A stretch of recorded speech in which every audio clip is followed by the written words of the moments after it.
कहानी स्टार्ट होती है और हमें एना नाम की एक लड़की को दिखाया जाता है जो कि कैलिफोर्निया यूनिवर्सिटी से ग्रेजुएशन की पढ़ाई कर रही है। एना अपने फ्रेंड कैट के साथ रहती है जो कि न्यूज़पेपर के लिए आर्टिकल लिखने का काम करती है। कैट को आज एक बहुत बड़े बिजनेसमैन जो कि सिर्फ 27 साल का है उसका इंटरव्यू लेने के लिए जाना है, पर कैट की तबीयत खराब होने की वजह से वो अपनी फ्रेंड एना को वहाँ पर भेजने का फैसला करती है। अब कैट एना को कुछ सवाल लिख कर देती है जो उसे उस बिजनेसमैन से पूछने हैं, इसलिए एना उन सवालों को लेकर उसके ऑफिस पहुंच जाती है। इसके बाद हमें उस बिजनेसमैन को दिखाया जाता है जिसका नाम क्रिश्चियन है।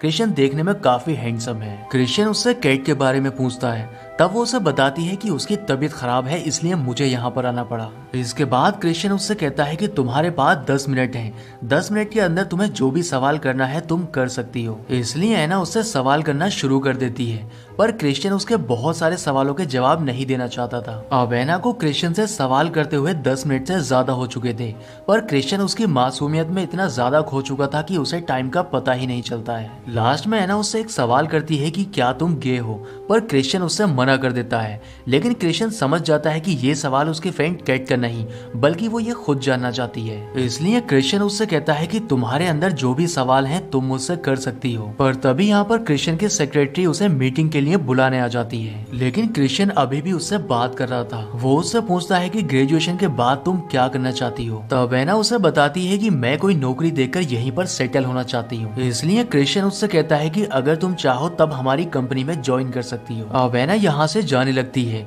लेकिन क्रिश्चियन उसे रोककर उससे पूछता है कि मुझे उम्मीद है कि तुम्हें तुम्हारे सारे सवालों के जवाब मिल गए होंगे। पर एना उससे कहती है कि तुमने सिर्फ 4 ही सवालों के जवाब दिए हैं। इसलिए क्रिश्चियन एना से सवालों के पेपर को ले लेता है। घर आने के बाद एना कैट को बताने ही वाली थी कि क्रिश्चियन ने सिर्फ 4 ही सवालों के जवाब दिए हैं, लेकिन तभी कैट उसे बताती है कि आज तुमने बहुत अच्छा काम किया है क्योंकि क्रिश्चियन ने सभी सवालों के जवाब मुझे मेल कर दिए हैं। ये सुनकर एना थोड़ा हैरान हो जाती है और इसलिए वो क्रिश्चियन से काफी इम्प्रेस हो चुकी थी। अगले दिन हमें एना को एक हार्डवेयर की शॉप पर दिखाया जाता है। दरअसल वो स्टडी करने के साथ साथ एक शॉप पर जॉब भी करती है जिससे वो अपना खर्चा चला सके। अब यहाँ पर क्रिश्चियन भी आ जाता है जिसे देखकर एना को थोड़ा अजीब लगता है। क्रिश्चियन यहाँ पर एक रस्सी खरीदने के लिए आया था। अब एना उससे कहती है कि कैट को सवालों के साथ तुम्हारा फोटो भी चाहिए था, लेकिन कल मैं तुम्हारा फोटो क्लिक करना भूल गई थी। इसलिए क्रिश्चियन उसे अपना कॉन्टेक्ट नंबर देता है और उससे कहता है कि कल ऑफिस आकर तुम मेरा फोटो ले सकती हो। अगले दिन एना उसका फोटो लेने के लिए उसके ऑफिस पहुंच जाती है। अब फोटो शूट के बाद ये दोनों ही एक रेस्टोरेंट जाते हैं। यहाँ पर एना क्रिश्चियन को बताती है कि मुझे मेरे सौतेले पिता ने पाला है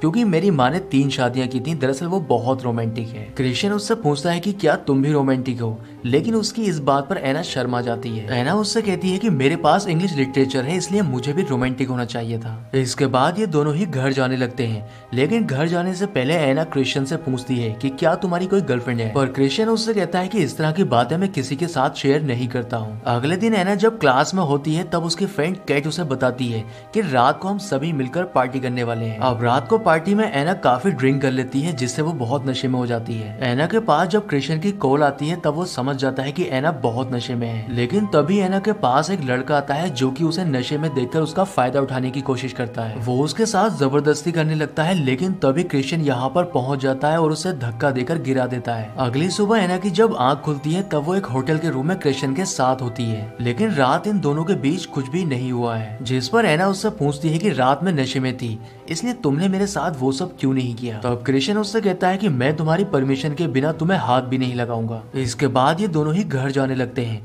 लेकिन लिफ्ट में पहली बार क्रिश्चियन एना के करीब आता है, इसलिए एना को ये लगने लगा था कि क्रिश्चियन भी उससे प्यार करने लगा है। अब अगले दिन क्रिश्चियन एना को लेने के लिए हेलीकॉप्टर से उसके घर पर आता है। इसके बाद क्रिश्चियन एना को लेकर अपने घर की ओर चला जाता है। घर जाने के बाद वो एना को एक कॉन्ट्रैक्ट दिखाकर उसे पढ़ने के लिए कहता है। अब कॉन्ट्रैक्ट पढ़ने के बाद एना उससे पूछती है कि क्या इस पर साइन करने के बाद हम दोनों ही एक दूसरे से प्यार करने लगेंगे, लेकिन क्रिश्चियन उससे कहता है कि मेरी 2 बातें हमेशा याद रखना।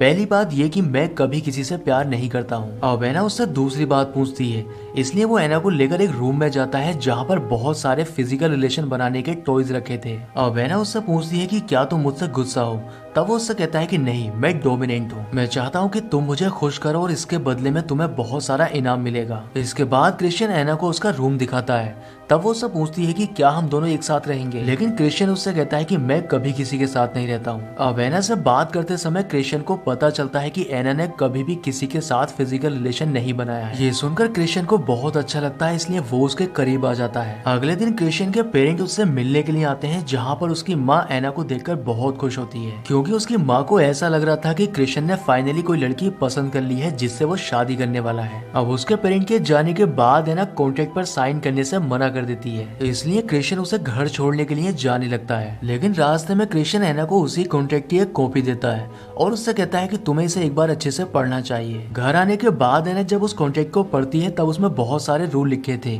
जिसमें एक रूल ये था कि कॉन्ट्रैक्ट को साइन करने के बाद वो किसी और के साथ रिलेशन नहीं बना सकती है। अब कॉन्ट्रैक्ट पढ़ने के बाद एना क्रिश्चियन को मैसेज करके मना कर देती है कि वो इस कॉन्ट्रैक्ट पर साइन नहीं करेगी। लेकिन रात को क्रिश्चियन एना के घर आ जाता है, जिसको देखकर एना खुद पर कंट्रोल नहीं रख पाती है और ये दोनों ही फिर से एक दूसरे के करीब आ जाते हैं। अब क्रिश्चियन यहाँ से जाने लगता है, पर एना उससे कहती है कि आज रात तुम यहीं सो सकते हो। लेकिन क्रिश्चियन उससे कहता है कि मैंने तुम्हें बताया था कि मैं कभी किसी के साथ नहीं सोता हूँ। अगली सुबह ये दोनों ही चैट पर बात कर रहे थे, जहाँ पर एना कॉन्ट्रैक्ट पर साइन करने के लिए तैयार हो जाती है, लेकिन इससे पहले वो कॉन्ट्रैक्ट के कुछ रूल पर उससे डिस्कस करना चाहती है। अब रात को ये दोनों ही डिनर पर मिलते हैं, जहाँ पर एना क्रिश्चियन से कॉन्ट्रैक्ट के कुछ रूल को हटाने के लिए कहती है, क्योंकि वो रूल काफी पेनफुल थे। अब एना की बात मानकर क्रिश्चियन उन रूल्स को हटा देता है, लेकिन इसके बाद भी एना कॉन्ट्रैक्ट पर साइन नहीं करती है, वो उससे थोड़ा टाइम मांगती है। घर जाने से पहले एना क्रिश्चियन को अपनी गाड़ी दिखाने लगती है।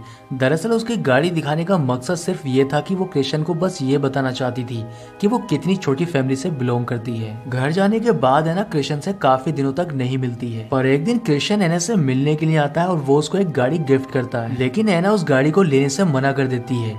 तब क्रिश्चियन उससे कहता है कि मैंने तुम्हारी पुरानी गाड़ी बेचकर ही ये गाड़ी ली है, इसलिए तुम इस गाड़ी को रख सकती हो। क्रिश्चियन के बिहेवियर से एना को समझ नहीं आ रहा था कि आखिर उसे क्या करना चाहिए, इसलिए एना काफी परेशान रहने लगी थी। पर तभी एना की माँ की कॉल आती है, जो कि एना को परेशान देखकर उसे घर आने के लिए कहती है। इसके बाद एना अपने घर चली जाती है, लेकिन अगले दिन एना से मिलने के लिए क्रिश्चियन भी उसके घर पहुंच जाता है और ये दोनों ही छुपकर मिलते हैं, जहाँ पर ये दोनों एक दूसरे के फिर से करीब आ जाते हैं। इसके बाद क्रिश्चियन एना के हाथों को बांधकर उसके साथ रिलेशन बनाता है और रिलेशन बनाने वाली सभी चीजों का इस्तेमाल करता है, जिससे एना को बहुत मजा आ रहा था। एना को काफी दर्द हो रहा था, पर इस दर्द में अब उसे मजा आने लगा था। इसके बाद क्रिश्चियन एना को अपनी फैमिली से मिलाता है, जहाँ पर ये सभी लोग एक साथ डिनर करते हैं। डिनर के बाद एना क्रिश्चियन से पूछती है कि आखिर हम दोनों एक साथ क्यों नहीं रह सकते हैं, यहाँ तक कि जब हम करीब आते हैं तब तुम मेरे हाथों को बांध देते हो, तुम मुझे अपने आप को छूने तक नहीं देते। दरअसल एना क्रिश्चियन से प्यार करने लगी थी, पर क्रिश्चियन एना के साथ सिर्फ कॉन्टेक्ट के अकॉर्डिंग ही चल रहा था। इसके बाद हमें दिखाया जाता है कि एना की ग्रेजुएशन कंप्लीट हो चुकी थी, इसलिए वो जॉर्जिया चली जाती है। लेकिन उसके जॉर्जिया जाने के बाद क्रिश्चियन उसे बहुत मिस करता है, इसलिए वो उससे मिलने के लिए जॉर्जिया पहुंच जाता है। इसके बाद ये दोनों ही एक दूसरे के साथ टाइम स्पेंड करते हैं, पर तभी क्रिश्चियन के ऑफिस से कॉल आती है, जिससे उसे वापस आना पड़ता है। अब कुछ दिन के बाद एना भी क्रिश्चियन से मिलने के लिए आती है।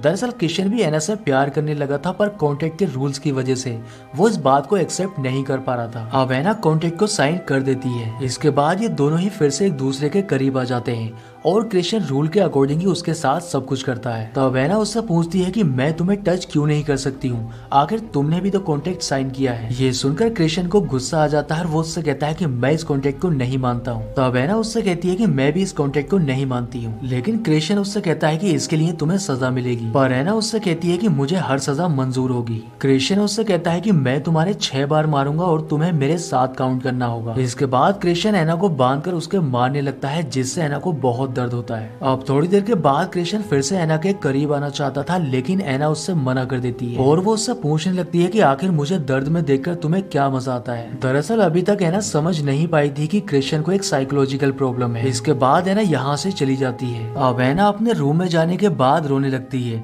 पर थोड़ी देर के बाद यहाँ पर क्रिश्चियन भी आ जाता है। एना उससे कहती है कि तुम जैसा मुझे समझ रहे हो मैं वैसी लड़की नहीं हूँ, मैं तुमसे प्यार करती हूँ। लेकिन क्रिश्चियन उससे कहता है कि तुम्हें प्यार के बारे में नहीं सोचना चाहिए। इसलिए गुस्से में एना उसे रूम से जाने के लिए बोलती है। अगले सुबह एना क्रिश्चियन के पास जाती है और उससे अपनी पुरानी गाड़ी वापस मांगती है, पर क्रिश्चियन उससे कहता है कि मैंने वो गाड़ी बेच दी है। तब एना उससे कहती है कि मुझे उसके पैसे चाहिए, क्योंकि मुझे तुम्हारी गाड़ी की जरूरत नहीं है। ये बोलकर एना यहाँ से चली जाती है और इसी सीन के साथ मूवी का एंड हो जाता है। दोस्तों, आपको इस मूवी का पहला पार्ट कैसा लगा कमेंट करके जरूर बताएं, और अगर वीडियो पसंद आया है तो वीडियो को लाइक और चैनल को सब्सक्राइब जरूर करें।